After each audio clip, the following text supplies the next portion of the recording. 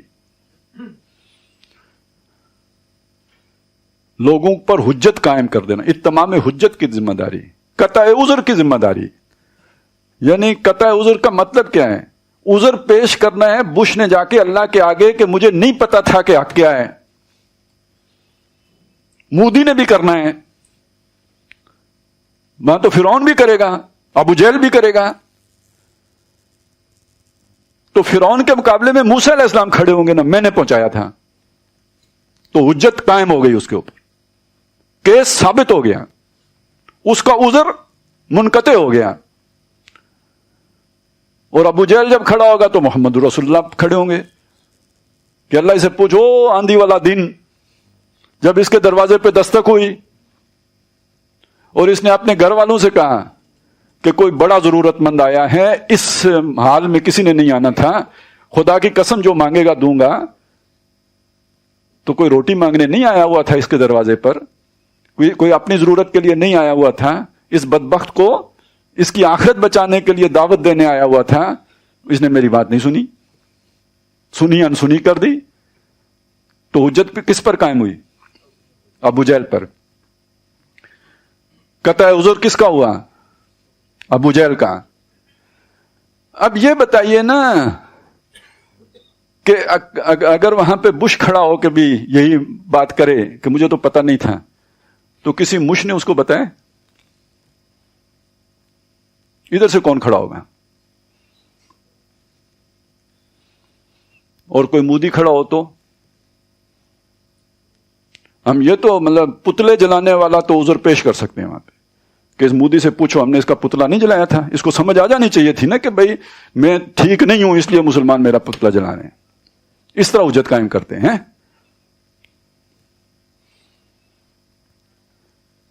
تو یہ بھی ذمہ داری، اور یہ وہ ذمہ داری ہے کہ جو آپ کی دنیا کا بیڑا گرک کر دیتی ہے، آپ کے تعلقات کا ستیہ ناش پھیر دیتی ہے، آپ کا انفلوئنس زیرو کر دیتی ہے.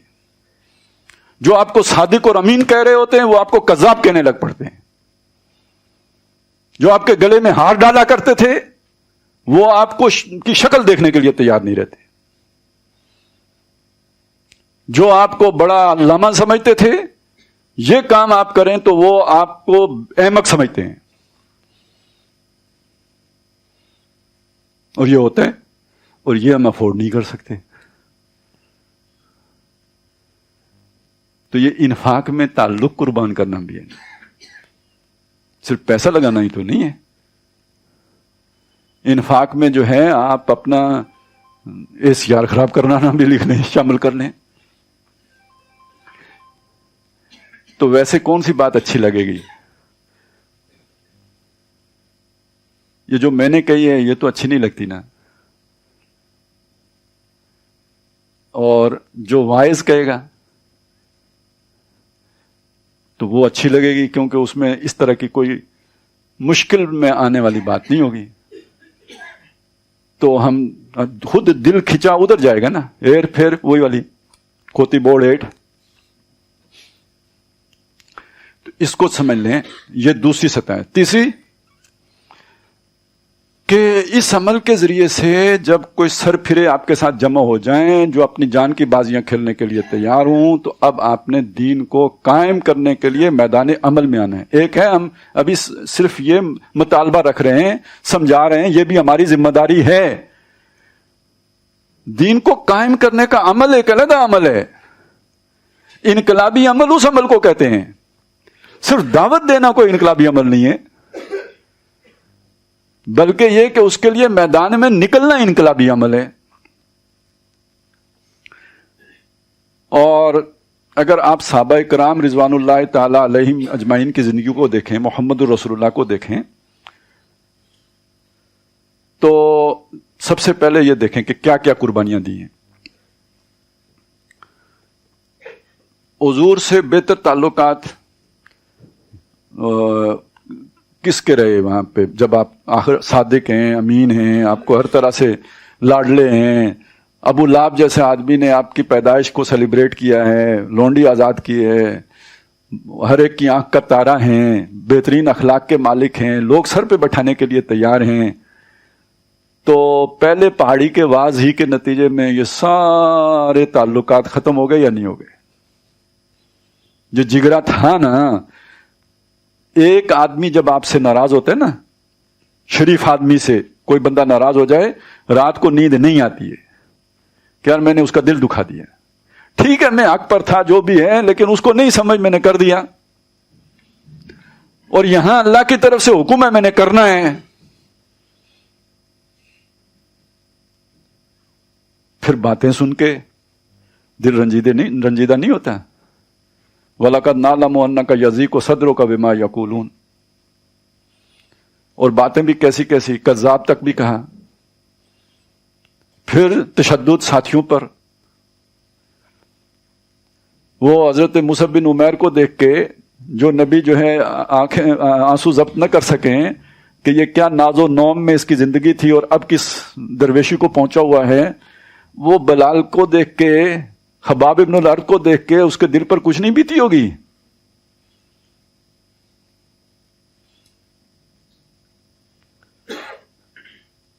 اس کے بعد جب آپ مدینے آ گئے ہیں، اس کے بعد بھی آپ دیکھیں کوئی امن کا دن تو نصیب نہیں ہوا، کیونکہ کمپرومائز نہیں کیا. کمپرومائز کر دیتے، قرآن کہتا ہے دوست بنا لیتے. وَإِن كَادُوا لَيَفْتِنُونَكَ عَنِ الَّذِي أَوْحَيْنَا إِلَيْكَ.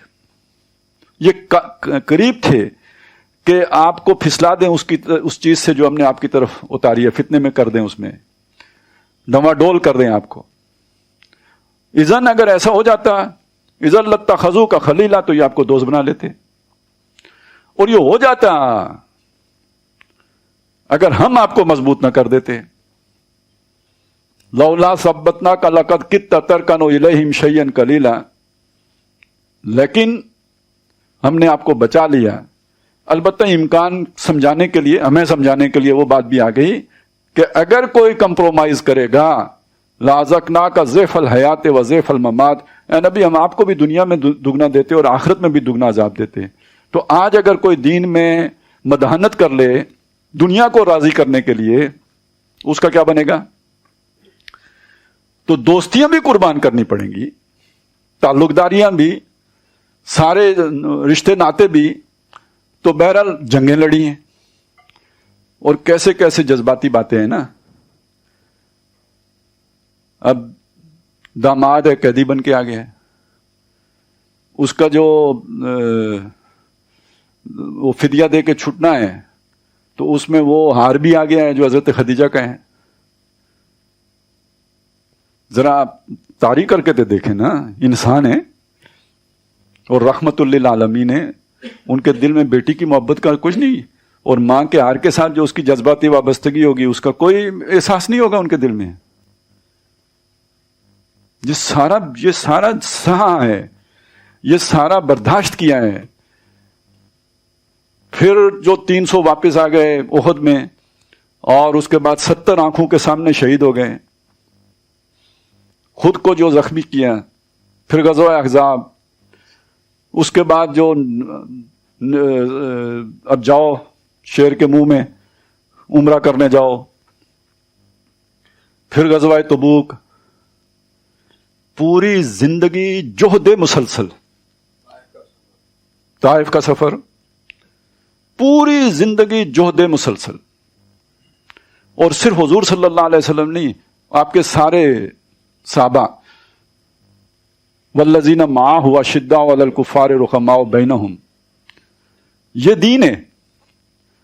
اور آج اگر کوئی بندہ یہ سارا دین اتنی ساری بات پہ کہے کہ یار دلیل کیا ہے ٹوٹل، کہ یہ حضور کی ذمہ داری تھی، یعنی کل دلیل گامدی صاحب کے پاس یہ ہے کہ یہ حضور کی خاص ذمہ داری تھی، اس کے بعد آج ہمارے اوپر ذمہ داری. یعنی صحابہ کے لیے معیار کوئی اور تھا، آج کے لیے اللہ نے معیار کوئی اور اتارا ہے. اس کی کوئی دلیل ہو وہ بے شک نہ ہو، بس اتنی دلیل کافی ہے کہ یہاں جو لام ہے وہ عہد کا ہے، جنس کا نہیں ہے. اور چونکہ جس باقی سب نے چھاؤں ہی تلاش کرنی ہے، لہذا سب کو وہی دلیل بھاتی ہے. سب کہیں گے کہ ڈاکٹر صاحب بڑے شدت پسند تھے، سب کہیں گے کہ وہ ڈاکٹر صاحب کے کچھ پاگل دیوانے شاگرد ہیں، وہ بھی اسی طرح کے شدت پسند ہیں. لیکن یہ بات تب بھی کہی جاتی تھی کہ یہ محمد الرسول اللہ اور ان کے ساتھی جو ہیں یہ سفہاء ہیں. وَإِذَا قِيلَ لَهُمْ آمِنُوا كَمَا آمَنَ النَّاسُ قَالُوا أَنُؤْمِنُ كَمَا آمَنَ السُّفَهَاءُ. تو بہرحال وہ بھی سننی پڑتی ہیں، اس پہ بھی صبر کرنا پڑتا ہے، وہ صبر بھی عمل ہے. یہ سارا عمل تزکیے کا عمل ہے.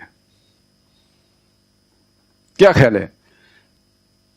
آپ کو کوئی چرکا لگے، کسی کے گھر میں فوتیدگی ہوتی ہے تو اللہ یاد آتا ہے یا نہیں آتا؟ ایمان پہلے سے بہتر کیفیت میں آ جاتا ہے یا نہیں آ جاتا؟ تو جب قرآن کہتا ہے کہ جب انہوں نے احزاب کو دیکھا زادتہم ایمانا، ان کا ایمان بڑھ گیا، تو ایمان سے تزکیہ ہوتا ہے. تو ایمان بڑھنے کا ذریعہ یہ ساری آزمائشیں ہیں یا نہیں ہیں؟ تو جو اعمال ہیں، نماز ہے، روزہ ہے، حج ہے، زکوٰۃ ہے، پردے کے احکامات ہیں، حلال حرام کے احکامات ہیں، یہ سارے تزکیے کے لیے ہی ہیں، ایمان کی حفاظتی کے لیے ہیں، ایمان میں بہتری لانے کے لیے ہی ہیں. اور جو جہاد کے احکامات ہیں جس میں مصیبتیں آتی ہیں، پریشانیاں آتی ہیں، تو وہ بھی کفارہ ہیں. یعنی دیکھیں اعمال دو قسم کے، ایک قسم کے اعمال وہ ہیں کہ جو آپ کے نور ایمان میں اضافے کا موجب ہوتے ہیں. آپ نے تلاوت قرآن کی، یاد کیا، نماز میں پڑھا، رات کو کھڑے ہو کے پڑھا، اس نے آپ کا نور ایمان بڑھا دیا. ایک ابھی ہم نے وہ دیکھا تھا نا کہ دل کی صفائی بھی چاہیے ہوتی ہے. ایک تو اس کو جلا ملنی چاہیے نا، جلا تو چلیں اس سے مل گئی، لیکن صفائی بھی تو چاہیے. صفائی جو ہے وہ کس سے ہوگی؟ وہ جو آزمائشیں آپ پر آتی ہیں، جو مصیبتیں آتی ہیں، جو دکھ آتے ہیں، جو بیماریاں آتی ہیں، اور میں نے آپ کو کہا وہ جو قبر کی مشکلات ہیں یا حشر کی مشکلات ہوں گی، تو اسی پہ سمجھ لیں جو دنیا میں مشکلات آتی ہیں یہ آپ کی صفائی کرتی ہیں. ان سے گناہ جھڑتے ہیں، بخار سے جھڑ جاتے ہیں، تو دشمن سے مقابلہ کرنے سے نہیں جھڑتے. تو جو گناہ جھڑتے ہیں تو وہ بھی تزکیے کا عمل بایمانہ ہے کہ وہ جو رکاوٹ تھی آپ کے نور کے پھیلنے کی، روک تھی، جو آپ کا آئینہ قلب مقدر تھا، اس کی صفائی اس عمل کے ذریعے سے ہوگی. تو ایمان خود تزکیہ، اور جو عمل کی مختلف سطحیں ہیں، وہ انفرادی عمل ہو یا اجتماعی عمل ہو، اور جہاد و قتال کی صحبتیں ہوں، یہ سارے بھی در حقیقت اسی تزکیے ہی کے جو ہے مختلف مدارج ہیں. اور اس معنی میں اگر آپ دیکھیں تو ایمان جو سورۃ العصر میں آیا ہے، ایمان عمل صالح تواصی بالحق تواصی بالصبر، خسارے سے بچ جاؤ گے. ان الانسان لفی خسر